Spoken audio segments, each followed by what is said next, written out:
jannaha siiyo uu ku sifoobay hal xabana waan ku darayaa wuxuu macallin u noqday dhammaan nabadoonnada Soomaaliyeed buu macallin u noqday wuxuu yiri waa ikare meesha oo kala soo istaaga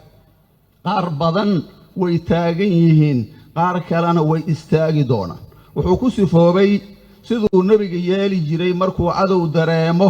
isaga ugu horeyn jiray habeen baa nabiga Madiina qayl ka yeertay isaga faras la booday waliba aan kooro lahayn oo leeda intuu ku booday iyadoo seeftuna qoortu u suran tahay buu meeshii ka war keenay dadkii qaylada ku soo cararay buu ka hor yimid lam turaacu isagoo dhahay dib ma jiree soo laabta isaga u horeyn jiray nabiga sallallahu alayhi wasallam saxaabi kale wuxuu leeyahay hadduu dagaal dhaco nabiga isaga cadowga u xigsan jiray isagaan ku daba gaban jirnuu yiri ugaasku wuxuu sameeyay nabadoonku sidaas oo kale in dhalinyaradiisii uu isaga hor kaco oo isagu ay ku daba gabadaan ayuu sameeyay runtii wax fiican buu jideeyay waxaan markaa anigu u soo laabanaya qaybahaas laga hadlay hadda u laaban maaye culimadu khayr Allah siiye waxa la yiri may hadlaan horta qaar badan baa hadlee ogaada Soomaalidu waxay dhahaan tolka ama reerka meeshuu ninka joogo waa joogaa laakiin meeshii 2 iyo 3 ay ka joogto waa ku dhan yahay bay dhahaan qaar baa hadla qaarka kalena qaar hadda meeshaan fadhiyaba waxaan u jeedaa wali maasa u xirane wali maaska u soo xirane mar dhow iska fiiqi doonaan iyagana horta taas ogaada way jirtaa hooga cabsida waa dabci bani aadan anigu ka wasaare ahaan waxaan diyaarinay tiimkayaga oo tawciyada iyo wacyigelinta qaabilsan diyaar waxay u yihiin hadda u diyaar garoobeen jabhadaha inay wareegi doonaan maalinba habeenba ciidan ay la hoyan doonaan oo la seexan doonaan wacyigelin doonaan waxay ku jiraan u cadeyn doonaan insha Allah taala marka raggaas waliba waxaan ku iri wadaadow ogaada marmarna hal qasnada la soo faarujinaya ku darsada ku iri safar kaliya wacdi kaliya ma ahan marka way gali doonaan insha Allah taala waxaan marka u leexanaya wadaadadu inta hartayna waxaan leeyahay Sheekh Soomo waa hadlay maanta waqti horena waa hadlay mana dhiman loo dhiman maayo in la hadlo loona joogi maayo in la aamusee ha lagu soo daydo inta hadlayso horeyna waan u iri maantana waan ku celinaya maalin dhaweyd kelimo yar baan idin sheegaya nin culum ah yimid oo culimada Soomaaliyeed ka mid ah wuxuu igu yiri shaqaan ka rabaa wasaaradda diyaar waayaan idin waa lagu siinaya laakiin waxa laga rabaa mushaarna waad helaysaa waxaan ku iri marka waxa laga rabaa masaajidaad istaagaysaa shabaab baad sheegaysaa waxay yihiin sharcan wa aqlan wa diinan baad sheegaysaa sheekha wuxuu yiri anigu hoogaa shaqo qabooban aan u baahanahay shaqo qabooban ayaan u baahanahay war waxaan idhi bustooladan kuugu daraya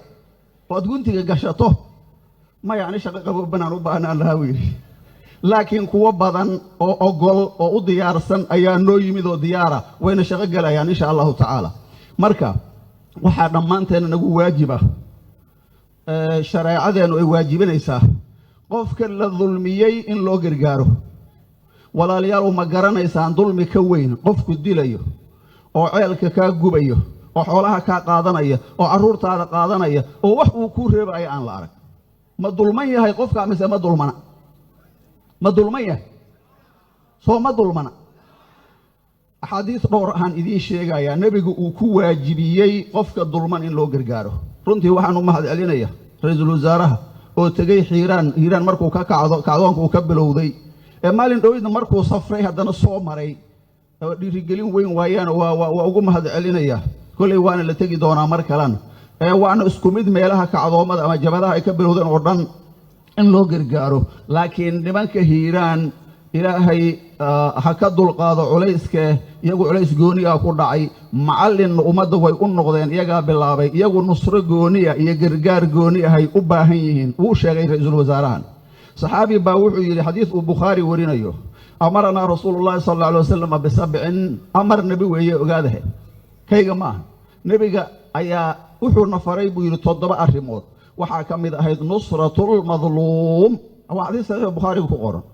nusratul madluum nabiga amray in loo gargaaro qofka dulman maal ugu gargaar gacan ugu gargaar af ugu gargaar وحكى لها داد ويسو أضعف الإيمان دعاء وقرقار ودعاء نبي قال شيء دعاء قفك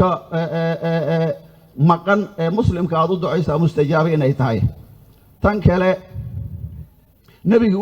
يري حديث كلام بخاري كقرن انصر أخاك ظالما أو مظلوما ولا لك مسلم كأوجرجار هدو ظالم يهي وقردر يهي إيه هدي لك قردر يهي بقى كلمة ذا وحال يري مركي هوري كلمة يهي ذو جاهلية أيديه جرين وقتنا عندنا طلق هاي كبت هذا بحذا لوج جرا والله ما بحو هدي قردر يهين وحيديه جرين هل أنا إلا من غزية إن غويت بوديه جري جاهلية ذودي أنا طلق هسان كتير سناي هدي باديوبان ولا باديوب بوديه جري مركز النبي كلمة ذا مركو يري ويورثين هدو قردرين يهي هل لو قرقار واتري وصعبة هدي لغا قردرين يهي إن لو قرقار وابصح هدو قردرين يهي سيلو قرقارايا وحي رقعنتها قبانيسا كجوغاد ليدها انت أساسا قرقار وفلان انت أساسا قرقار مركا تاسون وحي تسينيسا إن مركا لو قرقار نبي الدعوين كيسا أيا وحا كم إذا عنجري حديث كلو أبي داود كقرون وصحيحة ربي أعني ولا تعن علي وانصرني ولا تنصر علي إلهي نصري يقول بنبي ويدي سنجري إنه أجرجاره ظلمك أجرجاره أيوه ويدي سنجري دعاء سنة مستجابة أهل النبي صلى الله عليه وسلم وحنا على حديث كله وإستجنا كقرن صحيح الجامع كجرو صحيحة النبي صلى الله عليه وسلم كجرو ودوين كفريساننا أي دهان كما مارنه وحا كجري إذا أبيتم إلا الجلوس إذا أبيتم إلا أن تجلسوا فهدوا السبيل وردوا السلام وأعينوا المظلوم تاسع محل شاهد كين وياي هذا ديدين إن أدودوين كفريستان موياني وحايدين كواجبة قفك وريرسن إن أدودو أترمان هذا أدودو فريستو أترى هذا بلي بالواحد حاجة وركاس ولا حاجة هذا توسيسو قفك وريرسن وحافظي سكوت توسي لا وحكر أكو واجبة قفك ماشي كوكو مروكو سلاما إن أتكرر ديدو وحا أقدم بيا قف ظلمان وددي أضاف فديها هذا أركته إن هذا قرقارته واجب أبو النبي صلى الله عليه وسلم هو ضيره هذا أصوفر يستيقظ كورما هل قف ولا ظلمين أيه بل أمدن وميل دجن ودجان كود اللي جبرك أنا يحوله هذا اللي قاعدنا إيش هذا اللي دومينه بوندوين كود اللي جرى إن لو قرقاره لقاه رستاجا قرقار بني آدم حتى إنه قاره محاط أملاين إنسان ضمانته أنا مركا وحواجب نجوءه إن أنتاس أنك قرمة السماينه النبي صلى الله عليه وسلم وحو الشاقي ويري حديث كلا أو صحيح الجامع كجرو حسنة من نصر أخاه بظهر الغيب نصره الله في الدنيا والآخرة ولا الكيس مسلم كقفك أي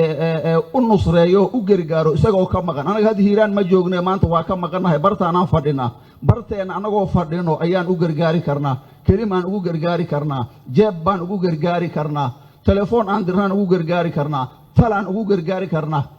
أنت بقى قفك أجرجارو ولا الكيسة يسجوا كم مكان أجرجارة وهيلية نصره الله في الدنيا والآخرة الدنيا آخرة قفكاس إلهي بقى أجرجارة يستجن ولا ليال warkayga waan soo gaabinaya waxaan leeyahay dad badan baa meesha soo istaagay dhamaanteen waxaan lahayn Soomaaliya ha noolaato waa sax waa kelimo aan dhahayno Soomaaliya ma noolaan karto iyadoo uu shabaab nool yahay ma noolaan karto shabaab oo nool Soomaaliya lama noolaan karto iyadii shabaabna ma wada noolaan karaan waxay ku noolaan kartaa inay iska saarto shabaab lagana adkaado waana shar waana laga adkaanayaa waxaan ku soo gaabinayaa warkayga shabaab horta waxaana tusay ugaaska sultaanka ii sheeg nabadoon cilmi raxmatullaahi calayhi iyo dadkii la mid ahaa baa tusay dadka in shacab aan dawlad xataa u baahana iska celin karaan ayna iska saari karaan waxay u baahan tahay qofka muslimka runtii waxa ku filnayd xafladan aan maanta nimid inteena inaan kalimaadkiisii kaliya aan dhageysano kadibna wuxuuna yiri aan yeelnoon kala tagno hatta dad kale maanta inay hadlaan ma ahayn runtii wax nagu filan qalbiga taabanayo oo adag buu noo sheegay allah u naxariisto ilaahay jannadiisa geeyay qof walbana waa dhimanaya wala yu'akhir allah nafsan idha jaa ajaluha أجاش هذه لقاره مرنا قفك نولان ماي وما كان لنفس أن تموت إلا بإذن الله كتابا مؤجلا نفنا مقدم ما نيسو إلهي إذن كيس إن لهلو هذا أجاش هذه لقاره مويان لما أنتين والأجهة ووضع حكومنا هاي لكن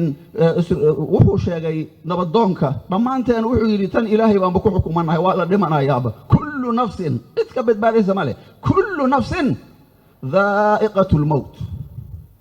ولا دمنا يا من لم يمت بالسيف مات بغيره تنوعت الأسباب والموت واحد وحنكسو قبينيا شباب واتقين انت كلون كعدون كجيرنا صوغلين هل iska wada dhaasho miisaal yar baan idin tusayaa inay tageen 10 sano ka hor buundada buula burde shalay la jaray daraad la jaray iyaga dhisayay meeshii ka jabtay mise ma ahan dadkii hiiraan ma joogin iyaga dhisayay maanta inay dumiyaan maxaa keenay maalinkay dhisayeen rajay lahaayeen inay ka talaabaan oo meel kale u gudbaanay rajo lahaayeen maanta se anigu god baan galay hayga soo daba galin buundadan waa iska jarayaa way taas waxay tusinaysaa ya'si quus iyo gabagabo insha Allah ta'ala ma wada gabagabaynayna ya ma gabagabaynayna aad baad u mahadsantihiin runtii waxaan u mahad celinayaa gudoomiyaha haween gobolka Banaadir kelimadeeda dhiiran ee ay sheegtay waan ugu mahad celinayaa iyo ururka haween ahaan bari dhaweyd inay iyagoo buskudkoodii iyo beesadoodii iyo tuutahoodii wato gudoomiyuhu ay hogaaminaysay inay tageen furanta ay tageen waxaan kaloo habad kafsana haddaan ku daro war dhalinyarada badan buu ma jeedee maxay la dhuntaa intay dhankaanay fadhiyaan dhalinyarooy waxaan idin leeyahay gabdhaha reer Hiiraan war nabadoonkan oo kale iyo geesigan oo kale dhalaane ogaada fiiriya waad mahadsantihiin